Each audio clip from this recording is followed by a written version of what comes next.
I do want to hear the story about a16z early on, at least, because I read something about that and it's super interesting. But before that, at what point did you end up finding other co-founders or your first few hires? Because you went to market by yourself, correct? At least initially? So the A16Z conversation was as early as February 2014, which is weird. I didn't actually start working full-time on the company until November-ish of 2014. But I was dabbling with the idea over the course of that year, and I was having conversations, but like turning up in an office, grinding on the company, not until November 2014. And I was solo founder from that point until, I believe it was either May or June of 2015. So I'd say for about half a year going on a full year, I was solo founder here. Oh, okay. Wonderful. So you had met with Balaji early on, and from what I read, correct me if I'm wrong, it's an interesting story because he didn't end up investing at the time, but Andreessen did much later on a much higher price. Yeah, that's right. So a few weeks before I was leaving LinkedIn, a16z actually reached out to me, and I think it was Balaji who did the outreach, saying, hey, we've heard you're leaving LinkedIn and you're about to start a new email startup. We'd really like to be the first check in that company. How about you swing by Sand Hill Road and we'll hang out, and I'd love to find out what you're doing. Which I thought was amazing because I hadn't really told anybody externally about this, and the fact that they were so tapped into who's doing what and which founders are leaving, and maybe they were tracking my vesting schedule, I'm not entirely sure.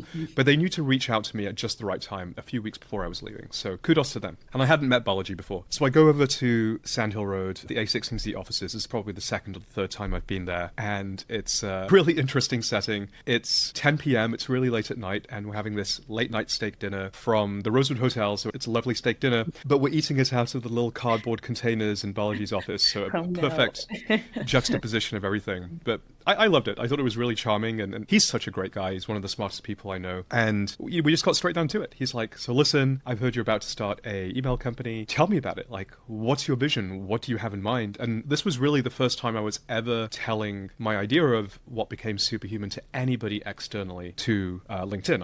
I told the reportive team that I was still working with. This was the first time I was telling the story externally. And it was in that meeting, which lasted for several hours, where I outlined the first few core ideas. That it would blazingly fast, that it would be driven by keyboard shortcuts, that it would have integrations to CRMs and your other systems of record that matter to you. I didn't call all the things. I didn't know, for example, that it would be multiplayer. I didn't know at that time that we would be charging money for it. I thought, like many founders at the time, that freemium would be the way to go. But I did have most of the vision all the way back in February of 2014. And towards the end of that meeting, he said, well, this is all great. What are you going to call the company? I said, I don't know, but I know how I want our users to feel. I want you to feel like you have superpowers. And why don't we call it Superhuman? And so he pulls over his laptop and he types in superhuman.com, and shockingly, it seemed available, meaning it was owned but squatted. It wasn't used for any other company. And I was like, wow, maybe this name actually does have legs. And what's really fun is I have the papers. We were taking paper notes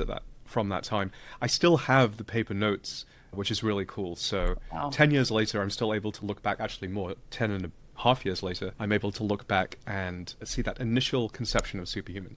Wow. So let's fast forward to the Series A, because even with, I think it was 10 customers, you were preempted for what, a $10 million round. Was that Andreessen or not yet? Was that another firm? Andreessen did the Series B. The Series A was actually relatively unusual for us because we raised it not from angels, not from operators, not even from traditional venture institutional money. We actually raised it from a family office. But this isn't just any old family office. This is one of the most sophisticated family offices there is. They are LPs in most of the best venture funds in the Valley and then some. And very occasionally, they also do direct deals if they believe that direct deal could potentially move the needle on their overall portfolio. They probably don't want me sizing the portfolio on a podcast, but needless to say, it's very, very, very large. So they only do the deals when there is world-changing potential. And they and I came to this mutual belief together. As to how it came about, I mentioned they were LPs in some of the best venture funds in the world. They're also LPs in Bold Start Ventures. And so, of course, when you would know this now as a GP, but when we're writing our LP updates and we're pinging our LPs, the ones who are interested in leaning in and doing doing direct will ping you and they'll say, hey, Superhuman looks really exciting. We're believers. We thematically want to do that kind of company. I'd love to chat to the founder ahead of them going out to raise a Series A properly. And so the GP pinged me, Ed pinged me, and was like, hey, listen, these folks seem really interested in chatting to you. Would you like to have that conversation? And I was like, sure, absolutely. Why not? I have very little downside here. We ended up meeting actually just down the road. I'm in San Francisco today at Four Seasons Market Bar. Had a really long conversation, 2 or 3 hour long conversation. I showed them the demo/product. It was just starting to work. You said we had 10 customers, but no one was paying for it. We had 10 users at the time, 0 revenue. And it was enough. It was enough where they understood where we were going, how this would change the world, and more importantly than all of that, how big of a market email truly is. I mean, it's absolutely ginormous. People don't really realize this, but there's 1 billion professionals in the world. That's widely known. And on average, we spend 3 hours a day reading and writing email. So that's 3 billion hours every single day, or north of 1 trillion hours every single year that go into reading and writing email. Even a teeny tiny fraction of that monetized is a ginormous company. And we had that conversation, and that's how that deal came about. That's interesting. We will get here, but you are unique in that you also invest. Are they an LP of yours for your fund? Yes.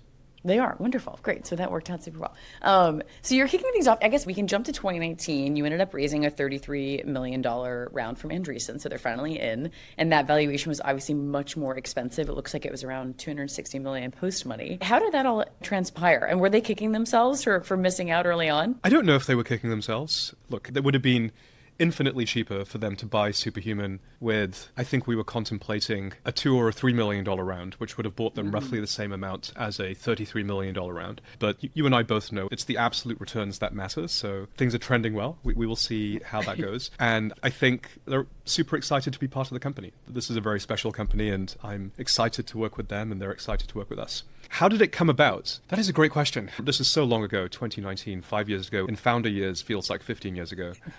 I remember I had gone to a conference, Lobby Enterprise. So this is a conference put on by David Hornick, now at Lobby Capital, previously at August Capital. An amazing conference, relatively few people, 100, 200 people, mostly founders, some VCs are there. And it takes place in Hawaii. Keeps changing island. I forget which particular island this was on. This may sound irrelevant, but it's actually important because one of the things I like to do, and I advise most founders do this if you have the luxury of being able to do it, is when you go to these conferences, you're going to spend time socializing and networking and getting smart. That's the main benefit, is staying really sharp and smart with what all of these other sharp and smart people are thinking. But there's another thing that you should do, which is once it's done, take a day or two, just go sit on the beach, reflect, think about the company, think about your life, think about where things are going. I always find that, A, the decompression is physically necessary, right? You're out on an island, you're partying with these people, you just need to relax. But also, that's when these interesting thoughts start to happen. After that conference in that year, this would have been early 2019, it occurred to me to start slicing and dicing our cohort data in a very particular way. And I was able to show and convince myself, and then my company, and then eventually investors, that we'd actually kind of reached the holy grail. We'd reached the point where, if you look at the cohorts, they're stacking up, the revenue curve was starting to tilt up, growth was starting to become exponential, and the cohorts themselves were starting to grow. If you're a SaaS founder, you know that that's the moment where you can go big, where you can say, listen, I have cohorts, they're getting bigger, and the old ones are growing. That's the fundamental basis of really any software as a service company. And it came from really just taking a moment to breathe. I think so many founders need to do this a little bit more. Don't go silly. Don't spend like several weeks trying to figure stuff out. Even just a day or two is enough to have that insight. So I had that insight. And actually at that very conference happened to be David Ulovich, who was the GP at a16z, who ended up leading the round. We did not hit it off at the conference, and we barely spoke to one another, and I was in my world and he was in his world, and it's fine. But there was enough of a connection that when I got back into San Francisco, I called up Ed, speaking of bold start benches, and I said, hey, listen, I think things are looking good. I think we can raise. And we just started to put out very gentle feelers. Actually, I don't even think it was me. I had Ed do it. I had Ed call David Ulovich and a few other folks and say, hey, listen, we've got this company, by which point we were sort of hypey in the valley. So he was like, you